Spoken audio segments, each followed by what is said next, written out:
let's get on to the main topic of the video. Lover's Day 2025, the design process. We're gonna be talking about some rejected ideas, just some of the thought process behind what went into each things, what parts of the final design needed to be scrapped, which does include cheating on people, by the way. That was an original concept. Let's start with the goals for this event. The first thing that I absolutely knew that I wanted was a shorter time frame than Snowball. The big mistake with it was that, one, it was like a gimmicky mode, which is fine, right? But it's a gimmicky mode that is in the game for 4 weeks. First of all, like, garbage economy was just like way easier in the early stages, so like the vast majority of the records are from the first few days. Second of all, it got old really fast. 4 weeks, way overshooting it. Let's do it for like a week. Obviously, Valentine's Day is a very social thing. In general, the game doesn't have a lot of sort of social elements. That leads perfectly into my third sort of goal here, which is some kind of cooperation. I thought that Valentine's Day, like some kind of Valentine's Day event, would be a good opportunity to test that. So these are the first early kind of bad ones. So the first is alternate placing pieces. So it would be like a normal duo in quick play, except the other person's piece does not spawn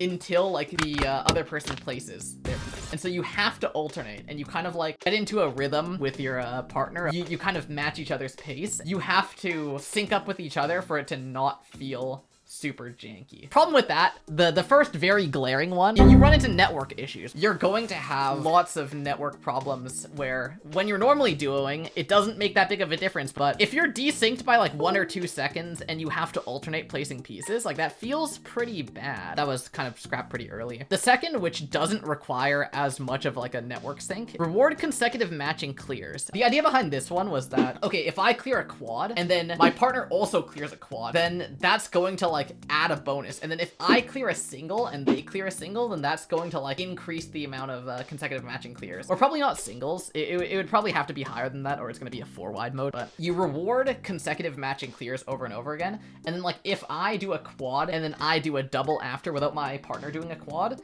then it'll like end the streak. The much bigger glaring issue with it is that the vast majority of players actually have no control over what they clear. Like if you watch someone in the bottom 50% of the game, if you ask them to clear a triple, like their brain will just fry. They're just gonna keep playing until they reach a triple. But they can't like set up a clear on demand. They don't have that kind of control over their stack. It has too high of a barrier to entry. You have to be able to be like in control of your stack to a pretty high degree in order to get any meaningful streak on matching clears. Obviously, there's also kind of issues with players optimizing it with like loops and stuff. Also a bad idea. Now we get to our first good idea. This is holding hands. So this is a mod for quick play. It's a different version of Duo where your hold piece is share. And then the piece randomizer is memoryless in order to require coordination. You get asceticism like block randomizer, where you can get like 5 O pieces in a row or something. And then you need to like coordinate with your teammate, be like, oh, hey, I need an I piece. Do you need an O piece? Do you need a T piece? This was like basically the kind of idea that I thought I was gonna go with for actually a decent amount of time, but there are still some problems. Network, still an issue. If you're across the world, you're gonna get network lag and you're gonna be trying to communicate and there's gonna be like a 2 or 3 second desync. It's cringe. You basically have to be in VC for this. There's no other way to play this. This seems much better for just like a local multiplayer. If you're playing this next to someone, this is great. You have no lag and you can like talk to them next to you. But over online, like there's just too many infrastructure problems that make this not viable. I mean, honestly, if there was some way to make this work, I would absolutely love it because this sounds pretty fun. After this, I sort of got tired of having to realize that network issues ruins all of my ideas. What if I take a different approach? What if the like game extends outside of the game? And so this was the start of Lover's Promise version 1. Now, the first version of Lover's Promise, it was actually very different from what we got in the game. It wasn't called Lover's Promise. I actually didn't have a name for it. The first version basically went like this. You have the same, like you can ask someone out and then you become paired, but you're limited to 3 runs with them. You can play a total of 3 runs with that person. And then after that, you're done. You can't do any more Lover's Promise with them. It won't count towards the achievement after your 3, and the highest score is your score. However, if you've done your runs and you're not happy with it, you can actually still ask other people out out or accept invites from other people. And after that, breakup season. The other person will get a notification that your Valentine just left you for another person. It'll show the other person there.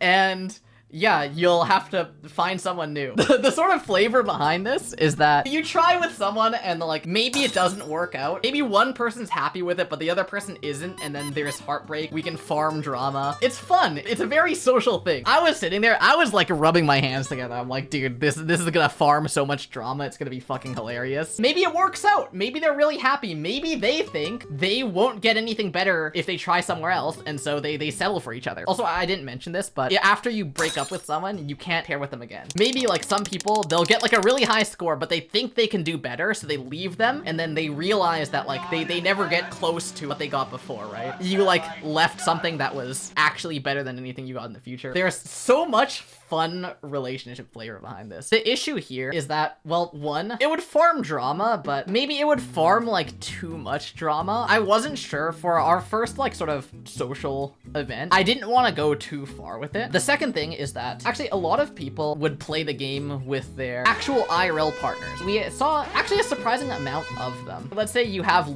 two loyal people. They just play 3 games and then they're done. That's it. They don't play anymore. They don't try for a higher score. They're just done. For the people that are loyal, this event is actually like pretty bad. Unless it's like a certain type of person who knows a lot of people in the community, is like a very active member of the community, and has a lot of people on their friends list that they can like try different stuff with. For a lot of players, that just like wasn't it. For that reason, I had to scrap this idea. I don't think it was a good idea, but man, I sometimes just have that inkling of a feeling on like, I wonder what would happen if this was a thing. A idea that I really liked with the Valentine's event, a direction that I wanted to go in, where you sort of have the kind of positives and negatives of love and relationships and stuff. I think that's just more fun to have the like positive and negative, the like light and dark, different flavor behind it. That carried on in a few different ways. And so here's like the actual Lover's Promise event. We have the like ask out thing. This was kind of a, well, it wasn't really a debate, but we talked about it amongst the staff. Actually, originally the tier 10 may have like a kind of open and glowing effect to it, but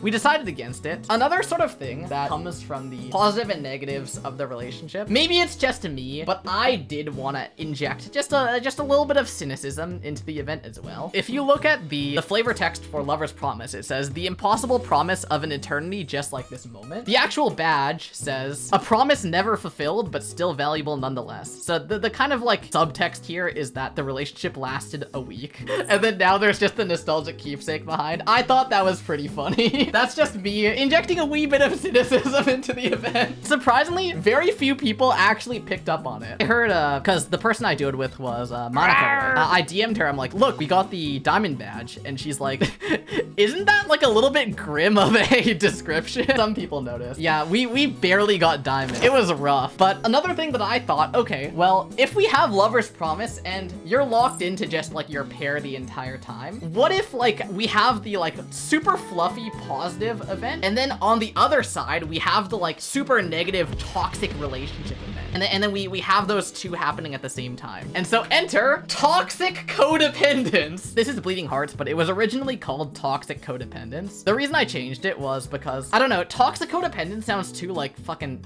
therapy speak. Bleeding Heart sounds like it's sort of romanticizing the failing relationship. If I click here, we can watch Cabin Promo World Record Run with Bleeding Hearts. The idea behind this mod is when you send lines, you also inject to your teammate. So inject basically means just like it skips the garbage queue and it immediately puts those garbage lines on your opponent's board. If you watch here, okay, my IP's got cut.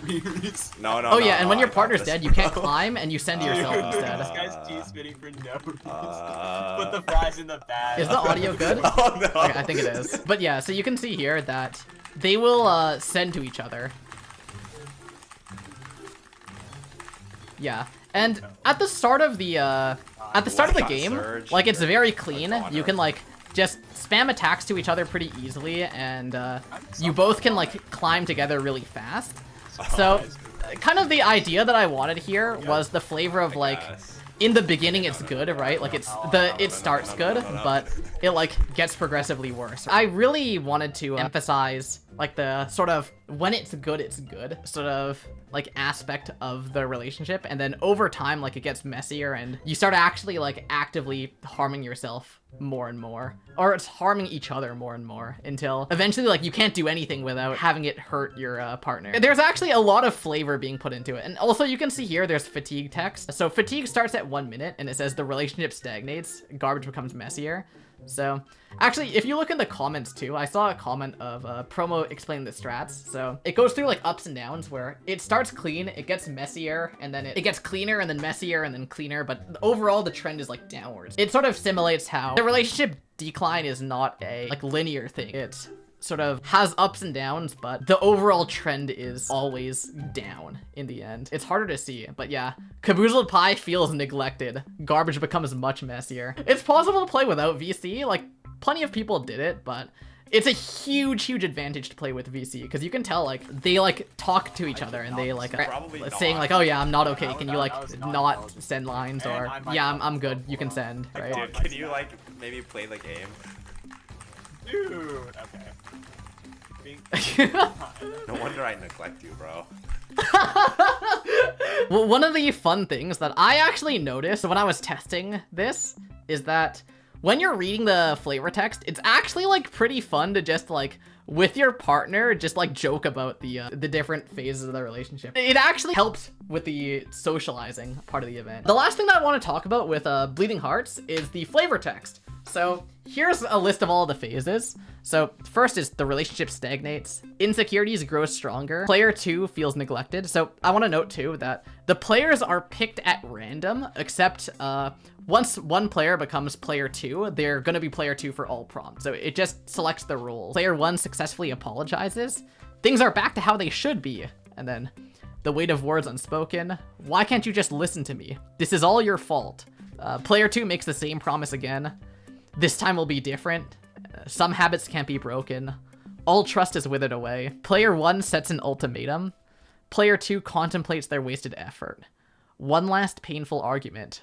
Goodbye. I miss you. What if? And then ... The original version, I was writing this like down to the very last day. Even on like the 12th, so literally the day before this released, I was still like, dude, this does not look good. In a second, I'm actually going to show the previous text and how it improved. But first, I need to show you what goodbye is. On goodbye, it says you can no longer revive. And in the notes, I put, could maybe replace revives with a single place 10,000 blocks prompt. Osk said that he didn't want to do that because of the sound effect, right? Where every time you place a block, it would play the like reviving sound effect. He offered 2 different alternatives to it. The first was place 20 pieces in a row without moving or rotating. And the second was clear 2 O-spin mini doubles consecutively. And the final decision was O-spin mini doubles consecutively. And the reason was because it's like technically possible. And so we wanted to see if any like crazy people would do it. So on the 17th, someone actually fucking did it. So Baches actually fucking cleared the prompt twice. All right, here's the video.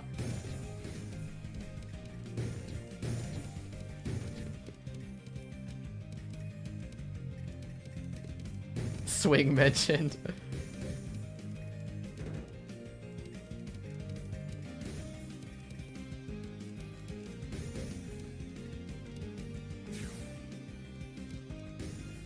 And here we are. So now the easiest way to do it is you just wait for fatigue. You wait for the ... fatigue. And then as it pushes you up, you clear the 2 immobile O's. So the first one up there, you rotate it so you get the O spin.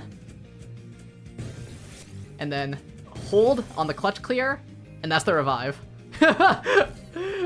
It's fucking crazy. Obviously, you have to survive that long, set up the build during the right time frame, and then pull it off like that. Me and Oz both thought there's no way that someone's gonna clear it, but they actually did. There was actually also talk of adding an issued achievement to the game for it, but the consensus was like, okay, if there's an issued achievement in the game, there's no way that people is gonna get it, so might as well not, right? This is gonna be a wasted effort. Then someone actually went and fucking did it during the 7 days. I'm sorry, Baches, you got robbed, bro. You should have gotten an issued achievement and been like the only one that got it, but GG. Anyways, here's the first two. So on the left is the old and on the right is the new. The first set, what it was 24 hours before release. And the second one is what it looked like, I want to say like 15 hours to release. I was like, this isn't good, but I can't think of anything else. First of all, it's like too direct in a lot of ways. There's too many things that just like don't feel very elegantly said. Some of them are too long. There's not a lot of subtlety to it. I was at the end of my rope and then I remembered something. This was the breakthrough I needed. I just remembered that a friend of mine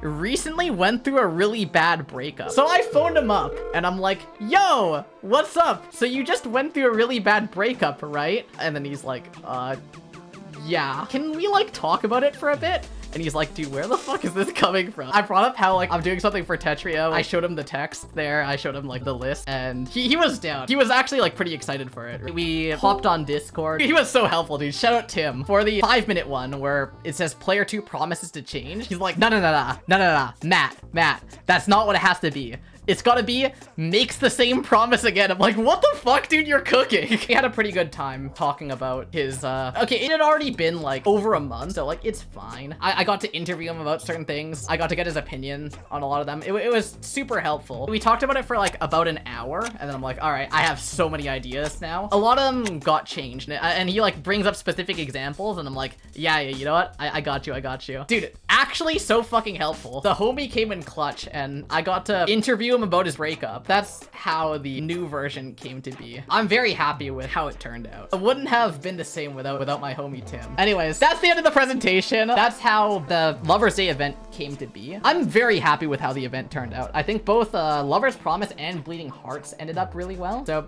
for those of you who watched on YouTube, thank you for watching. Join my Discord server, which is linked in the video description, and I will see you later. Play Tetrio and look forward to the next event. All right, see ya.